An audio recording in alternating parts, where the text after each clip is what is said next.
Hi KPS വാച്ചിൻ്റെ പുതിയൊരു എപ്പിസോഡിലേക്ക് എല്ലാവർക്കും സ്വാഗതം. ഞാൻ പ്രസാദ്. നിങ്ങളിപ്പോൾ കാണുന്ന യൂട്യൂബ് ഉൾപ്പെടെയുള്ള മിക്കവാറും സോഷ്യൽ മീഡിയ നെറ്റ്വർക്കുകൾ സത്യം പറഞ്ഞാൽ മനുഷ്യന് ഉപകാരത്തെക്കാളേറെ ഉപദ്രവങ്ങൾ ചെയ്യുന്നുണ്ട് എന്നതാണ് മനഃശാസ്ത്രത്തിൻ്റെ പോയിൻ്റ് ഓഫ് വ്യൂവിൽ നോക്കുമ്പോൾ നമുക്ക് മനസ്സിലാവുന്നത്. മനുഷ്യനിൽ വലിയ മാറ്റങ്ങൾ ഉണ്ടാക്കിയ ഒരു സംഗതിയാണ് ഇൻഫോർമേഷൻ ടെക്നോളജി എന്നത്. അതിലൊരു തർക്കവും. കാരണം ഒരു 40 കൊല്ലം മുമ്പ് അല്ലെങ്കിൽ വേണ്ട ഒരു 20 കൊല്ലം മുമ്പ് സങ്കല്പിക്കാനാവാത്ത കാര്യങ്ങൾ ഇന്ന് നമുക്ക് പോസിബിളാണ്. നമുക്ക് അറിയാത്തൊരു സ്ഥലത്തേക്ക് പോവുക എന്ന് പറയുന്നത് ഒരു 20 കൊല്ലം മുമ്പ് എളുപ്പമായിരുന്നില്ല.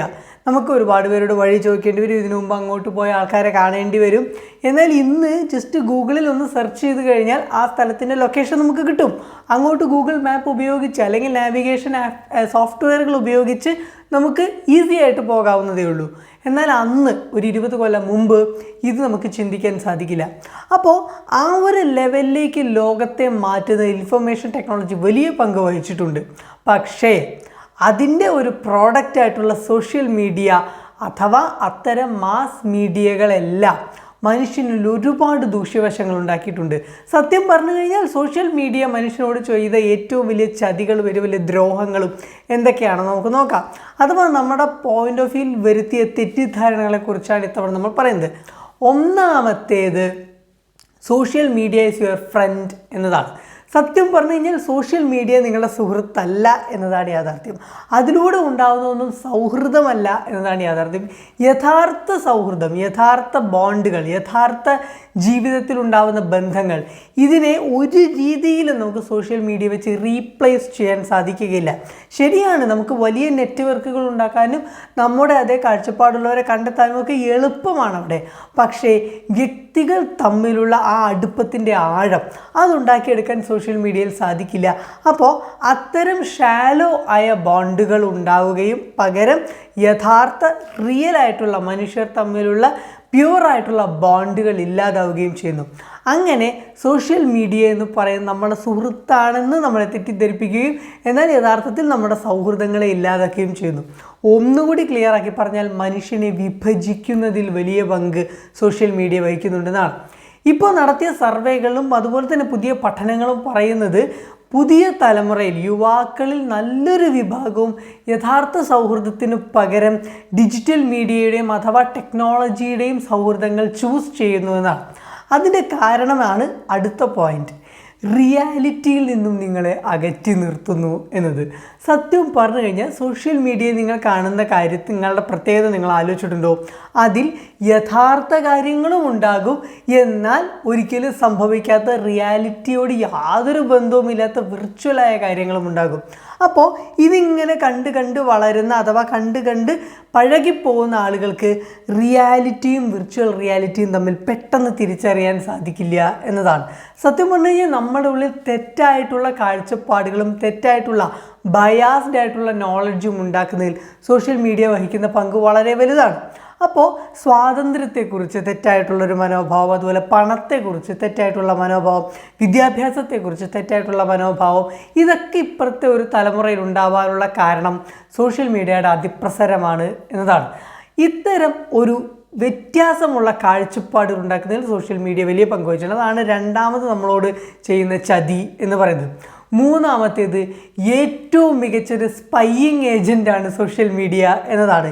ഇത് പലപ്പോഴും കേട്ടാൽ നമ്മൾ ഞെട്ടിപ്പോകും. കാരണം നിങ്ങൾ ശ്രദ്ധിച്ചിട്ടുണ്ടോ, നിങ്ങൾ ഗൂഗിളിൽ സെർച്ച് ചെയ്യുന്ന ഒരു കാര്യം, ആ സെർച്ച് ചെയ്യുന്ന കാര്യവുമായിട്ട് ബന്ധപ്പെട്ട പ്രോഡക്റ്റുകൾ, അതിൻ്റെ പരസ്യങ്ങൾ നിങ്ങൾക്ക് ഫേസ്ബുക്കിൽ വരും, അതുപോലെ തന്നെ നിങ്ങൾക്ക് ഇൻസ്റ്റഗ്രാമിൽ വരും, നിങ്ങൾക്കതുപോലെ യൂട്യൂബിൽ വരും, അതുമായി ബന്ധപ്പെട്ട കാര്യങ്ങളുടെ വീഡിയോസ് യൂട്യൂബിൽ വരും.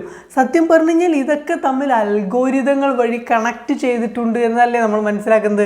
അപ്പോൾ അത്തരം അൽഗോരിതങ്ങൾ ഉപയോഗിച്ചുകൊണ്ട് നമ്മളെ അത് ക്ലോസ് ആയിട്ട് നമ്മൾ പോലും അറിയാതെ വാച്ച് ചെയ്യുന്നുണ്ട്.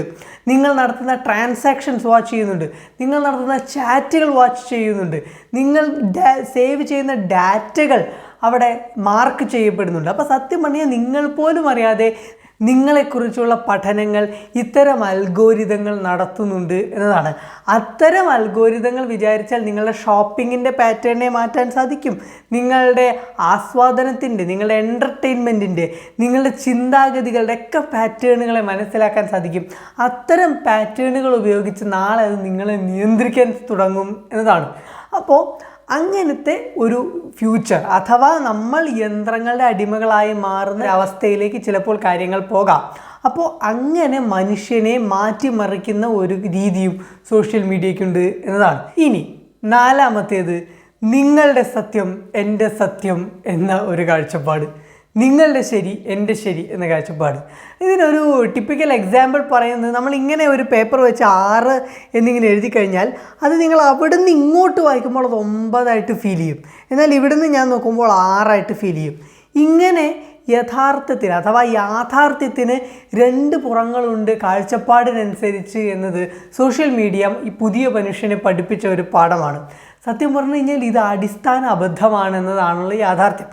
മനുഷ്യരാശി എടുത്തു നോക്കിയാൽ അറിയാം, എല്ലാ കാര്യങ്ങളും റിലേറ്റീവായിരുന്നു, എല്ലാ തീരുമാനങ്ങളും റിലേറ്റീവായിരുന്നു. ഒരു വ്യക്തി ഒരു സമയത്തെടുത്ത ഒരു തീരുമാനം അത് ടോട്ടലി ആ ഒരു കോഴ്സ് ഓഫ് ഇവൻസിനെ മൊത്തത്തിൽ സ്വാധീനിക്കുന്ന കാര്യമായിരുന്നു. പക്ഷേ അങ്ങനെയാണെങ്കിൽ പോലും ശരി തെറ്റ് എന്ന് പറയുന്നത് അവിടെ നിലനിൽക്കുന്നുണ്ട്. ഒരേ ഒരു ശരിയും ഒരേ ഒരു തെറ്റും മാത്രമേ ഉള്ളൂ. അതിലേതിനാണ് ആ സമയത്ത് പ്രായോഗികത എന്നതായിരുന്നു പ്രധാനം, അല്ലാതെ നിങ്ങളുടെ ശരി എൻ്റെ ശരി എന്നതല്ല. അപ്പോൾ ഈ പ്രായോഗികതയ്ക്കനുസരിച്ച് അതിനെ ന്യായീകരിക്കാൻ സാധിക്കും. അതാണ് പോയിന്റ്. ന്യായീകരിക്കാൻ പറ്റും. അല്ലാതെ അത് ശരിയും ഇത് തെറ്റും, അല്ലാതെ നിങ്ങളുടെ ശരി അത് ശരിയാണ്, എൻ്റെ ശരി ഇത് ശരിയാണ്, അങ്ങനെയല്ല. നേരെ മറിച്ച് ഏതിലാണോ പ്രായോഗികത അതവിടെ ന്യായീകരിക്കാൻ സാധിക്കും. ആ ന്യായീകരണം ഭൂരിഭാഗം ആളുകൾ അംഗീകരിക്കും. അവിടെ അതൊരു ശരിയായിട്ട് നമുക്ക് തോന്നലുണ്ടാക്കും.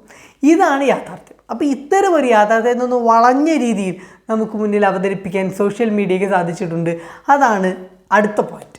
ഇനി ഏറ്റവും വലിയ പ്രശ്നമെന്ന് പറയുന്നത്, അതുകൊണ്ടാണ് ഈ പോയിന്റ് അവസാനത്തേക്ക് വെച്ചത്, അത് റോങ് ആയ റോൾ മോഡൽസിനെ കാണിച്ചു തരും, തെറ്റായ റോൾ മോഡൽസിനെ കാണിച്ചു തരും. ഇപ്പോൾ ഈ ഒരു പുതിയ ജനറേഷൻ അഥവാ 1995 ശേഷം ജനിച്ച ആളുകളെയാണ് നമ്മൾ പുതിയ ജനറേഷൻ എന്ന് പറയുന്നത്. അത്തരം ആളുകൾക്കുള്ള വലിയൊരു പോരായ്മ നല്ല ആദർശധീരരായ റോൾ മോഡൽസ് ഇല്ല എന്നതാണ്. അത് വളരെ പ്രബലമായിട്ട് ട്രെയിനർമാരായാലും ശരി, എഴുത്തുകാരായാലും ശരി ചൂണ്ടിക്കാണിക്കുന്ന ഒരു കാര്യമാണ്. അങ്ങനെയുള്ളവർ സെലക്ട് ചെയ്യുന്ന എല്ലാ റോൾ മോഡൽസിനെയും എടുത്തു നോക്കൂ. ആ റോൾ മോഡൽസിനൊക്കെ ഒരു നെഗറ്റീവ് ഫേസ് ഉണ്ട്, ഒരു പോസിറ്റീവ് ഫേസ് മാത്രമല്ല നെഗറ്റീവ് ഫേസും ഉണ്ട്. അഥവാ നെഗറ്റീവ് ഫേസും പോസിറ്റീവ് ഫേസും തമ്മിലൊരു കൺഫ്യൂഷൻ ഉണ്ടാക്കുന്ന രീതിയിലാണ് റോൾ മോഡൽസിനെ നമുക്ക് മുന്നിൽ അവതരിപ്പിക്കുന്നതെന്നാണ്. പണ്ടുള്ള കാലത്ത് ഇങ്ങനെയല്ല, ഹീറോ വില്ലൻ, ബ്ലാക്ക് വൈറ്റ് എന്ന രീതിയിൽ ദ്വന്ദ്ങ്ങളായിട്ടാണ് അവതരിപ്പിക്കുക. അപ്പോൾ ഒരു വ്യക്തിയെ അല്ലെങ്കിൽ ഒരു സംഭവത്തെയോ അങ്ങനെ നമ്മൾ എടുത്തില്ലെങ്കിൽ ശരി, ഇന്ന ക്വാളിറ്റി നല്ലത്, ഇന്ന ക്വാളിറ്റി ചീത്തത് എന്ന് നമുക്ക് ഡിഫറൻഷ്യേറ്റ് ചെയ്യാൻ സാധിക്കുമായിരുന്നു. എന്നാൽ ഇതിപ്പോൾ അത്ര പ്രാക്ടിക്കലല്ല. അതിൻ്റെ പ്രധാനപ്പെട്ട കാരണമെന്ന് പറയുന്നത് ആ രീതിയിലല്ല റോൾ മോഡൽസിനെ നമുക്ക് മുന്നിൽ അവതരിപ്പിക്കുന്നത് എന്നതാണ്. ഇനി തെറ്റായ റോൾ മോഡൽസ് എന്നത് മാത്രമല്ല, വയലൻസിനെ നോർമലൈസ് ചെയ്യുന്നു. അതുപോലെ തന്നെ നമ്മളുടെ വാല്യൂസിനെ ഇടിച്ചു താഴ്ത്തി സംസാരിക്കുന്നു, വ്യക്തികളെ ഇടിച്ചു താഴ്ത്തുന്നു. അങ്ങനെ നെഗറ്റിവിറ്റിയെ കൂടുതൽ പ്രോത്സാഹിപ്പിക്കുന്ന ഒരു പ്രവണത കൂടി സോഷ്യൽ മീഡിയയിൽ ചെയ്തിട്ടുണ്ട്. ഇതൊക്കെ പറഞ്ഞാലും ഇന്നത്തെ കാലത്ത് സോഷ്യൽ മീഡിയ ഇല്ലാതെ ജീവിക്കുക എന്ന് പറയുന്നത് പ്രായോഗികമല്ല. അത് ഒരുപാട് നല്ല വശങ്ങളുണ്ട് താനും. അപ്പോൾ അതുകൊണ്ട് ഇത്തരം ചില ദൂഷ്യവശങ്ങൾ കൂടി അതിനുണ്ട് എന്ന് മനസ്സിലാക്കിയിട്ട് അതിനനുസരിച്ച് നമ്മൾ സ്വയം നിയന്ത്രിക്കണം എന്നാണ്. ഒന്നുകൂടെ വ്യക്തമായിട്ട് പറഞ്ഞാൽ, മാധ്യമ സാക്ഷരത എന്ന ഒരു കൺസെപ്റ്റിലേക്ക് പുതിയ ജനറേഷൻ്റെ ശ്രദ്ധ ക്ഷണിക്കേണ്ട സമയം അതിക്രമിച്ചിരിക്കുന്നു. ഒരു മാധ്യമത്തിൽ വരുന്ന ഒരു കാര്യം, ഒരു കണ്ടൻറ്റ്, ആ കണ്ടൻറ്റിനെ വായിച്ച് മനസ്സിലാക്കിയ ശേഷം അത് ശരിയോ തെറ്റോ, അതിൽ നമുക്കാവശ്യമുള്ളതുണ്ടോ ഇല്ലയോ എന്നത് സ്വയം ചിന്തിച്ച് തുലനം ചെയ്യാനും മനനം ചെയ്യാനുമുള്ള കപ്പാസിറ്റി സ്വയം ബിൽഡ് ചെയ്തെടുക്കേണ്ടിയിരിക്കുന്നു എന്നാണ്. അപ്പോൾ അതിനുകൂടി വേണ്ടിയിട്ടാണ് ഈ ഒരു കണ്ടൻറ്റ് നമ്മൾ ചെയ്ത്. പ്രിയപ്പെട്ടവരെ, വീഡിയോ ഇഷ്ടപ്പെട്ടാൽ ദയവായി മറ്റുള്ളവർക്ക് ഷെയർ ചെയ്യുക, ചാനൽ സബ്സ്ക്രൈബ് ചെയ്യുക. Thank you so much.